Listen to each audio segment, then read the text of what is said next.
नमस्कार, आप देख रहे हैं मनी 9 और आज मनी 9 में हम बात करने वाले हैं कोटक बैंक के बारे में और इसके तार जुड़े हैं आरबीआई से लेकर। हुआ ये है कि आरबीआई ने कुछ समय पहले कोटक बैंक के ऊपर बैन लगा दिया था, फिर अब उस बैन को हटा दिया गया है और इस वजह से हमें स्टॉक के प्राइस में मूवमेंट भी देखने को मिल रहा है। तो आज हम आपको बताएंगे पूरा मामला क्या है, क्यों आरबीआई ने बैन लगाया था, किस तरह से हटाया गया है और अब किस तरह का स्टॉक में इम्पैक्ट देखने को मिल रहा है। साथ ही साथ आपको ये भी बताएंगे कि ब्रोकर्स का इनके ऊपर क्या कहना है कि अब स्टॉक में क्या करना चाहिए। तो सबसे पहले बताते हैं कि बैन हटा दिया गया है तो उसके इम्प्लीकेशंस क्या होंगे। पहला इम्प्लीकेशन ये है कि जो आरबीआई ने कोटक बैंक के ऊपर से प्रतिबंध हटाया है, उसके बाद अब कोटक बैंक को नए क्रेडिट कार्ड इशू करने के लिए अनुमति मिल गई है, यानी अब वो नए कार्ड्स को भी दे सकता है नए कस्टमर्स को। उसी के साथ साथ बैंक को ऑनलाइन और मोबाइल बैंकिंग के चैनल से भी कस्टमर्स को जोड़ने में मदद मिलेगी, यानी वो नए कस्टमर एक्वायर कर सकता है मोबाइल के थ्रू और अपने ऑनलाइन बैंकिंग के थ्रू। उसके साथ बात करें तो ऐसा क्यों करा गया है, तो देखिए सारा इशू इसलिए आया था कि कोटक बैंक के जो आईटी सिस्टम है उसको लेकर दिक्कतें मिली थी, लेकिन अब जो है कोटक बैंक ने उन इश्यूज़ को सॉल्व किया है। यहाँ से आईटी का मतलब है इंफॉर्मेशन टेक्नोलॉजी। तो अब क्योंकि कोटक महिंद्रा बैंक ने सुधार किया है, जो दिक्कतें चल रही थी उसको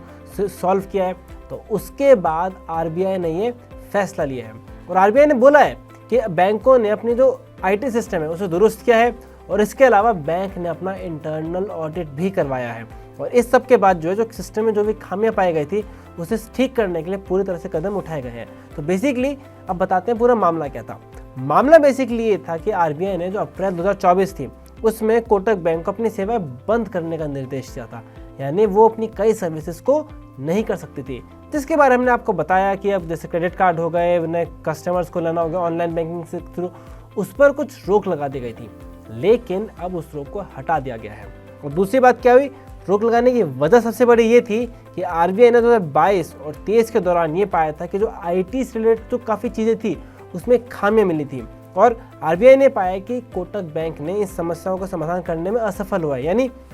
सिंपल टर्म में समझे तो आरबीआई ने कुछ पाया, कोटक बैंक जिस तरह से अपने इंफॉर्मेशन टेक्नोलॉजी के पूरे इंफ्रास्ट्रक्चर को 2022 और 23 में मैनेज करा था उसमें काफ़ी सारी दिक्कतें थी और साथ में ये भी पाया गया कि उन दिक्कतों को सॉर्ट करने के लिए प्रॉपर जो मेजर्स लेने चाहिए जिससे वो दिक्कतें सॉर्ट हो जाए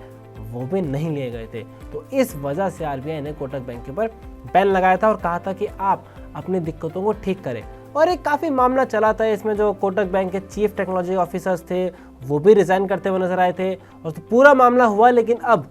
रिसेंट डेवलपमेंट ये है कि जो कमियां पाई गई थी आईटी के इंफ्रास्ट्रक्चर में उसको लेकर कोटक बैंक ने कदम उठाने शुरू कर दिए गए हैं और आरबीआई उन कदम से खुश भी नजर आ रहा है, जिस वजह से बैन को हटा दिया गया है। और ये भी आजकल काफ़ी एक इम्पॉर्टेंट मैटर बना हुआ है। वो इम्पॉर्टेंट मैटर इसलिए बना हुआ है क्योंकि जिस तरह से सब ऑनलाइन और डिजिटल ट्रांजैक्शंस हो रहा है, इसलिए काफ़ी ज़्यादा इंपॉर्टेंट बन जाता है कि बैंकों का जो आईटी रिलेटेड इंफ्रास्ट्रक्चर है वो सबसे बिल्कुल ऑन द टॉप हो, स्टेट ऑफ द आर्ट हो, क्योंकि वरना बहुत सारे कस्टमर्स का डेटा हो गया, पूरा फंड्स हो गए, वो दिक्कत में आ सकते हैं। इसलिए आईटी बैंकों द्वारा मैनेज करना एक बहुत ही क्रिटिकल इशू बना हुआ है और एक कई बैंकों पर लिया गया, जैसे कोटक बैंक पर लिया गया था। उससे पहले बैंक ऑफ बड़ौदा के खिलाफ भी ऐसे एक्शंस लेते हुए नजर आए थे और वहाँ भी कमियां पाई गई थी, वहाँ भी रेड फ्लैग्स को रेज करा गया था। और आरबीआई समझ रहा है कि जिस तरह से पूरी इकोनॉमी डिजिटलाइज हो रही है तो उसके साथ साथ बैंकों के आईटी डिपार्टमेंट की इंपॉर्टेंस और ज़्यादा बढ़ती हुई नजर आ रही है और इसीलिए वैसे कदम लेते हुए नजर आ रहा है। लेकिन अब मुद्दा ये है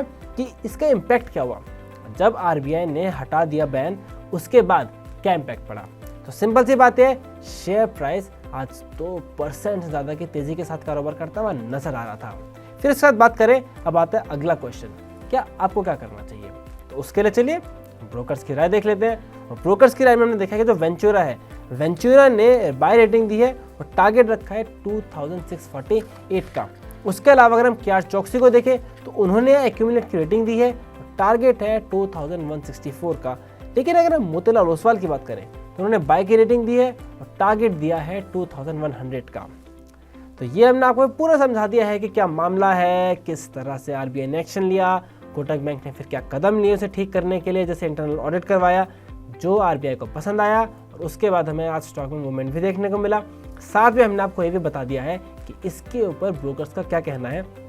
ऑल्दो जो ब्रोकर्स की रिपोर्ट है वो कुछ दिन पुरानी है, ब्रोकर्स की जो रिपोर्ट है वो इस वाले पॉइंट के कंसिडरेशन में नहीं है, ये बात ध्यान दीजिए। तो ब्रोकर्स की रिपोर्ट है वो रिजल्ट्स के बेस पे आई है, लेकिन उस रिजल्ट्स के बेस पे भी हमने देखा है कि ब्रोकर्स ने मोस्टली पॉजिटिव टारगेट्स ही दिए हैं और बाई की रेटिंग देते हुए नजर आ रहे हैं। तो फिलहाल के लिए बस इतना ही, लेकिन ऐसी खबरों के लिए, ऐसी एनालिसिस के लिए, एक्सप्लेनेशंस के लिए मनी 9 के साथ जुड़े रहिए।